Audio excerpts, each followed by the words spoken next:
Praise the lord అండి. అందరు బాగున్నారు కదా? ఎస్, మీ అందరికి గొప్ప శుభవార్త అండి. భద్రాద్రి కొత్తగూడెంలో మరి 2వ శనివారం అనగా డిసెంబర్ 13వ తారీఖు ఉదయం 9 గంటలకు సువార్త స్వస్థత విడుదల తైలాభిషేక ఆరాధన జరుగుతుందండి. తప్పక ఈ ఆరాధనలో పాల్గొనండి.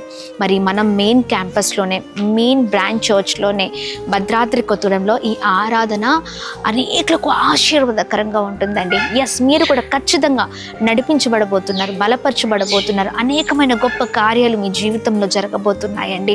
అనేక మంది మరి గొప్ప రీతిలో మరి చాలా నూతనమైన కృపను అనుభవిస్తూ మరి వారి పాత జీవితాన్ని వదిలిపెట్టి చాలా నూతనమైన జీవితంలో నడిపించబడడం చూస్తున్నాం. గొప్ప సాక్ష్యాలు వింటున్నాం. ఖచ్చితంగా రండి, పాల్గొనండి. ఏ సమస్యతో ఉన్నారు, ఏ భయంకరమైన పోరాటాలతో ఉన్నారు, రండి. ఖచ్చితమైన వాక్యముతో మరి హృదయాలను కదిలించే గొప్ప స్వస్థత విడుదల తైలాభిషేక ఆరాధన అండి. మిమ్మల్ని దేవుడు అద్భుతంగా నడిపించబోతున్నారు. ఈ ఆరాధన ద్వారా మీతో పాటు అనేకులను తీసుకొని రండి. మర్చిపోకండి, డిసెంబర్ 13వ తారీఖు ఉదయం 9 గంటలకు భద్రాద్రి కొత్తగూడెం స్వస్థత విడుదల తైలాభిషేక ఆరాధన. ప్రైజ్ అలా